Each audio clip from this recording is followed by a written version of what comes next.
Brian has been a tremendous partner for the chamber. I said this last year, but I mean, we've been in our respective roles for the last 2.5 years now, and I think we've had a fantastic working relationship. And I will say this, that there's no elected official out there that has the vision that Brian has and the plans that Brian has. And they are aggressive, they are big picture. And Brian, we're looking forward to learning more about all of the changes that are coming to the town and how they will positively impact our region. So, Supervisor.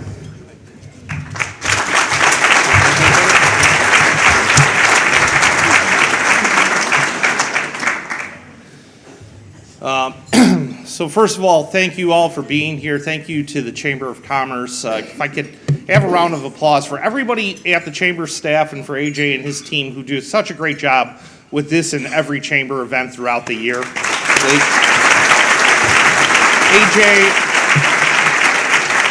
AJ said it right. We have tremendous partners in the Chamber. Throughout our community, we have wonderful partners. Scott, what was it AJ said? Something, the school district is only as good as the town it's in? Did I get that right?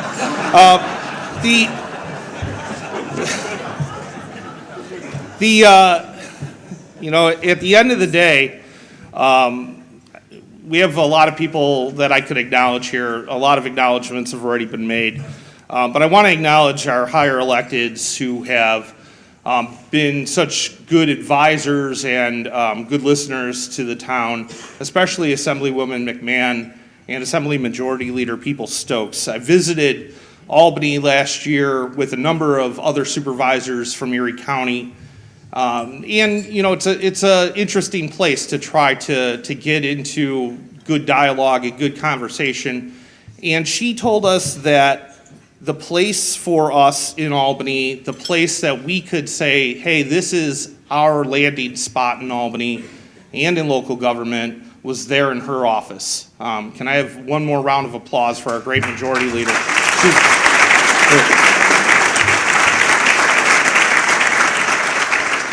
I wouldn't be here if I didn't acknowledge my board. They do a wonderful job as a board, supporting me, pushing me, sometimes questioning me, but ultimately progressing with me. My Amherst Town Board, and then my team. Julie, Maggie, Emily, Lisa, Linda, Denny, hopefully I didn't forget anybody. Joe and Dan Howard and Ellen Cost. They're just tremendous people, tremendous assets to this town. Nobody does more for the town of Amherst community than my wife, Kate, both in her own service to the village of Williamsville and tolerating and allowing me to go out and do as much as my board does. So I'm going to acknowledge Kate and acknowledge once more Dr. Weinstein's wife. I can tell you that she was as committed as anybody to this community, and so we feel her loss. Now, Joe and AJ, none of that counted against my time. The town of Amherst. I hope Joe Emminger's still in the room. If not, the town of Amherst. The town of Amherst is, it's an interesting place. Many of you have seen this slide many times from me. But it's the fourth largest population upstate, the largest town upstate. It has one of the biggest economic anchors for Erie County. And, it's a big population that swells during the daytime. It's a large budget to administer, a tremendous amount of assessed property value. In order to do justice to this, we have to constantly be thinking about renewing the town and growing the town and changing the town. Nothing's static at this day and age. We do that with our partners at UB and Damon and SUNY Erie. We recognize the importance of the college communities and the university communities to our town. And it starts right at the college campuses, right? South Campus. South Campus is an interesting place. South Campus is at the corner of the town of Amherst, our southwest corner. In fact, it's the corner of a lot of communities. It's the corner of Buffalo, it's the corner of Tonawanda, corner of Cheektowaga. But it's a corner of every community, and it's not planned by any community, or it hasn't been. It's an urban campus that should see tremendous growth. We should have prosperity. The Upper East Side, the University Heights District, Lincoln Park area, Eggertsville, and here at Amherst. This year, we're going to be undertaking a year-long project led by Amherst Planning Department with our partners in local government and higher electeds to start to look at South Campus to figure out how we can all work towards a better future in those locations. The lack of planning over the years has led to this, the single worst place in the town of Amherst. That bench is a major bus transfer station, and that bench is 1.5 feet off of a puddle. I watch people get sprayed there on an almost daily basis when it rains or snows. It's a terrible spot, and it's the type of thing that we have to change here at Amherst. We have to acknowledge that we have a number of users of different transportation networks, of different socioeconomic status, and start to look for a better way to be doing business. A place that embodies change and that has a wonderful momentum to it is Station 12. In Station 12, or the old Northtown Plaza, it really goes to show what imagination and creativity on the part of the development community combined with a willingness to participate by local government can do. Take derelict facilities, empty facilities, and turn them into something positive. I keep getting the question, can you confirm what businesses are coming? Can you confirm LL Bean? Is LL Bean coming? Is that static? And I keep answering, yes, Mom. But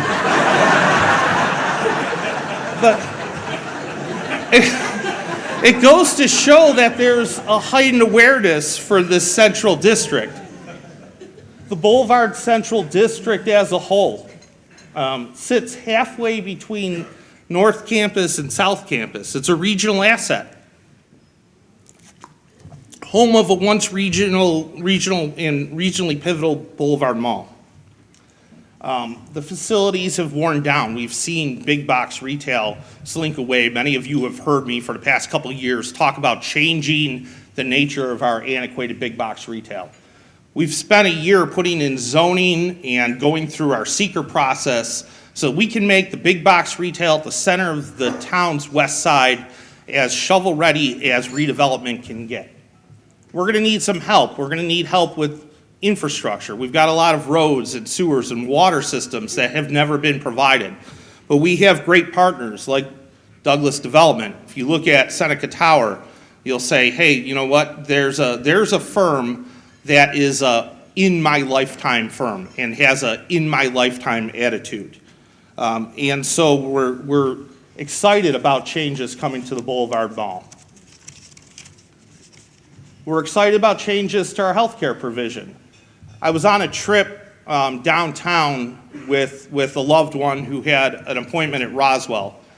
And I'll tell you, going to Roswell can sometimes be a scary prognosis. You don't know exactly what you're going to find when you get there, and you're not going to know what you're going to find out. And I thought to myself, well, what would it be like to come here on a weekly basis or a bi-weekly basis for treatment? And what would it be like if that type of service was available here in Amherst for patients of Roswell to be able to come out locally?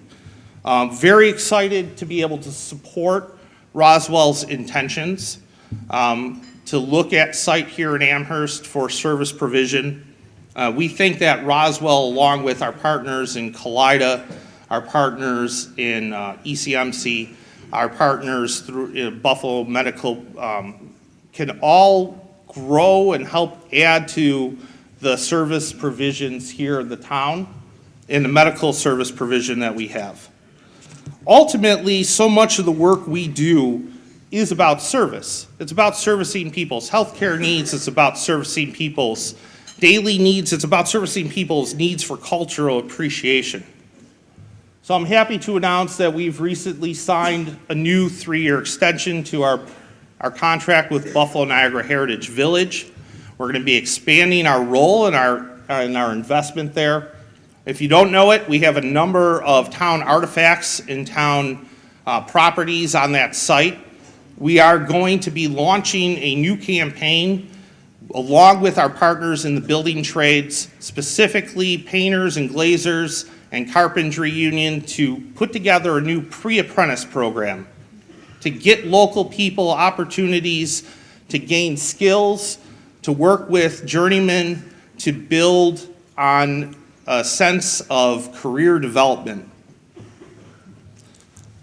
That might not be exactly what they had in mind, but you type in, carpentry in Buffalo Niagara Heritage Village, you're a little limited. Anyways, when we look forward to engaging people, to engaging youth, to engaging our community, no department has done a better job of that than the Amherst Police Department. This year, they launched a renewed community policing effort, especially in the southern edge of the town of Amherst.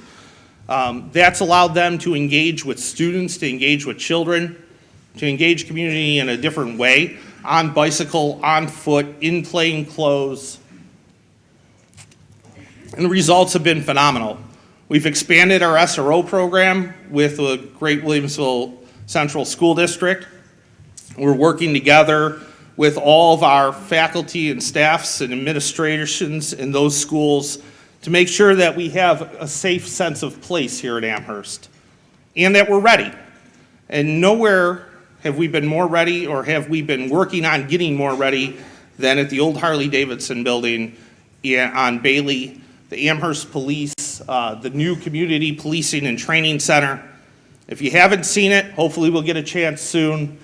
It's open, it's operational. We're training there, it's a regional asset. We're training there with other jurisdictions. Town of Tonawanda's been in their university police. We're working on creating environments for SWAT and tactical groups to go into and practice and simulate, because so much of what they need to practice is de-escalation. And use of force doesn't mean just how to apply force, but how to de-escalate the need for use of force. We're using virtual simulators. We're creating new opportunities for police to train in different ways that Western New York has never seen. And the police do a great job of keeping us safe here in Amherst, but we have to do a better job with streets and infrastructure. We have to do a better job at our intersections and along our roadways.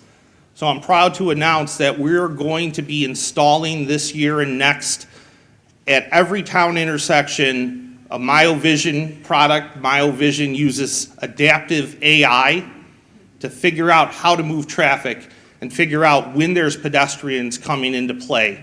Signals talking to other signals and building a smart grid throughout the town of Amherst. It'll be fully implemented in 2 years. It's okay, thank you. That's good.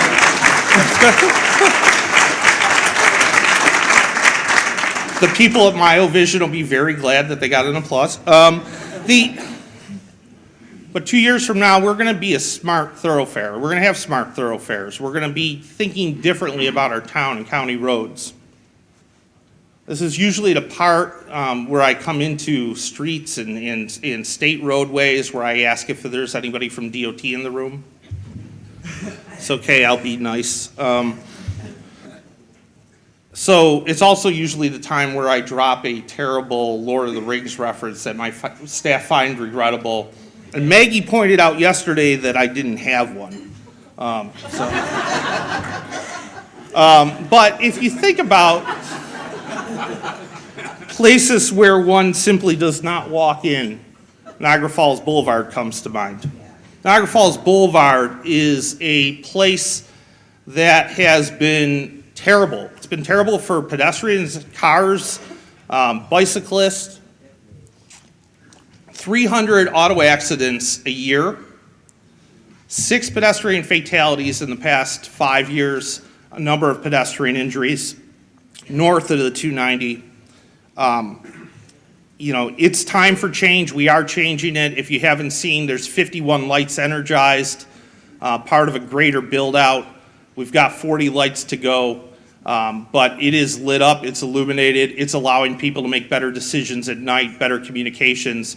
We have a long way to go on this boulevard. This April, we're going to be launching into a planning process that basically looks to create a boulevard that's a true Main Street to Willow Ridge and to Park Triangle in town of Tonawanda, and something that is walkable and more feasible and easier to understand and easier to manage. Picture Main Street in Williamsville, shattered the old presumptions that the local government had no say, that local residents had no say in their state roadways. It was a successful project in transforming parts of the village for pedestrian access. And I'm saying that it's time now to apply this same logic to Main Street and Snyder. Main Street and Snyder, right? The old division. Anybody here from Snyder? I'm from Williamsville, so we're not supposed to talk or something. Old biases. That chasm separates two of our more vibrant commercial districts, two of our more vibrant population centers. This year, with DOT and GBNRTC, we're going to be working on taking those on and off ramps to the south offline. It's going to take a while, but we're going to work through engineering, take those offline, turning the northern ramps into true T intersections, and allowing bicyclists and pedestrians safe access along the southern bridge. Eliminating intersections that look like this and sidewalks that look like that, right? That person is safer than the person on that last side. Further down Main Street, we've got 88 feet of asphalt for people to cross at one of our densest intersections at Harlem and Main. 88 feet. Other things that are 88 feet include the deck of a Nimitz-class aircraft carrier. If you can land an F-16 on your arterial, your street is too wide. This year, with the New York State DOT as a partner, we're going to be eliminating some of that asphalt, extending curb lines, and making the heart of Snyder easier for pedestrians to move about. When you talk about reversing notions or reversing, changing the way public policy is viewed, Amherst has been, for the past couple decades, building out to a robust economy that includes many of your offices and many of your corporate headquarters. And it's come at a loss of forestation. We've deforested better than anybody in Western New York. It's now our job to reforest. It's our job to replant and renew our green environment. We're doing that through a Million Tree Initiative. The Million Tree Initiative begins with local development. We're telling everybody, look, million trees. People ask me, why a million? My staff especially. But why a million trees? Why a million trees? Because that's 29 trees per acre. That's not that many trees. 29 trees per acre. If we can plant 29 trees, we're asking development to be tree neutral plus 29 per acre. If we can't do that, that's $200 a tree that we're going to put into an Amherst tree fund. And we're going to use that to grant to local not-for-profits and clubs to plant trees. We're going to plant trees. Not all of them are going to be huge. Some of them are going to be in incubators. We're going to start reforesting places like Young's Road. And we're going to preserve what we have. Muir Woods in this town is synonymous with the old line of logic, the way the town used to be. Combat between business and residents. I'm proud to announce that we've scrapped that idea. We've worked with the development community, Simonelli Development specifically, on ways to take product that we need in the town of Amherst, like student housing, introduce student housing, and then recapture green space. Recapture green space. We're going to be creating Muir Woods Park. And for anybody that's keeping score, I think that's Park 43 or 44, but who's counting? Amherst Central Park, another one of these scenarios, right? The precipice of people not willing to negotiate or to move over on ideas. We're building linkages. We've been working with our private sector partners and our residents to create an opportunity to really respect nature, to create a destination for the town of Amherst, to replant and reinvigorate watersheds, and create a central park that's bar none in Western New York. That central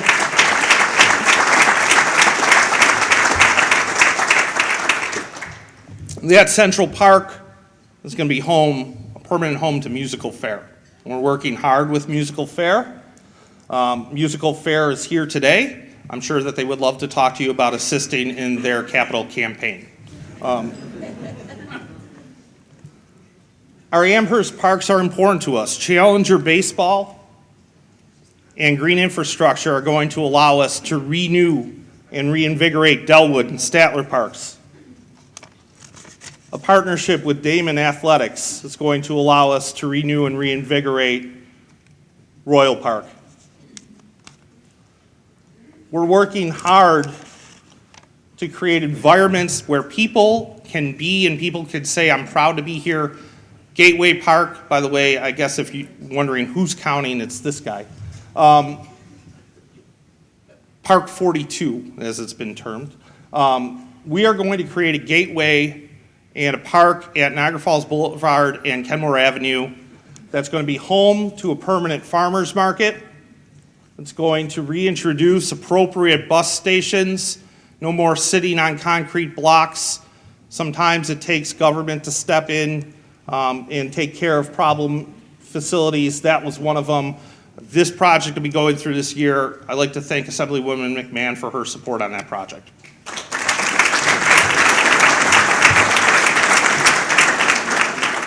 All those are part of a town-wide biofilter.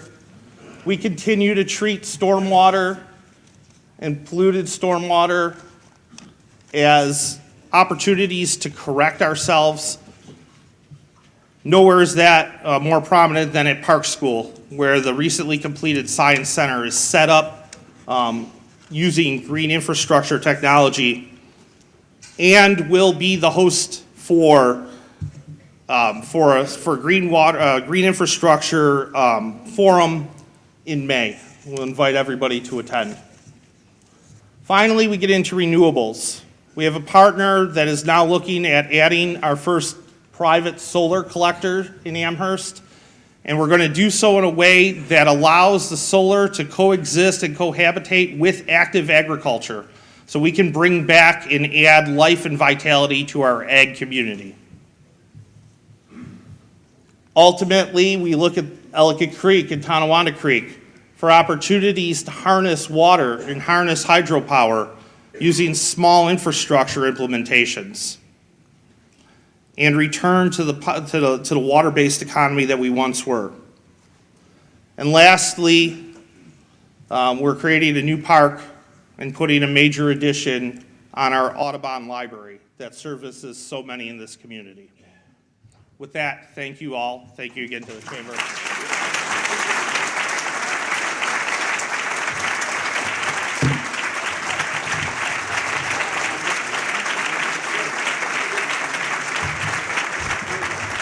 Great job, Supervisor. Thank you very much for that in-depth look of where we are headed in the town. And I know I could tell from everybody you are very excited. You definitely touched a few nerves there that got everybody very excited about the future. So thank you. Let's give it another round of applause for the Supervisor.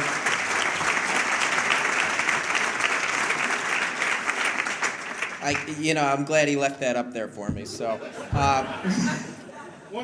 One click, all right. Well, I want to thank everyone for joining us today. We promise to have you out of here before 1:30 all the time. We stick to that timeline. But lastly, I just want to say once again, thank you very much to the Majority Leader for installing our board, to our Board of Directors, and to our investors and members. Thank you so much for your support. Everybody have a safe weekend. Take care, and to our next event. Thank you.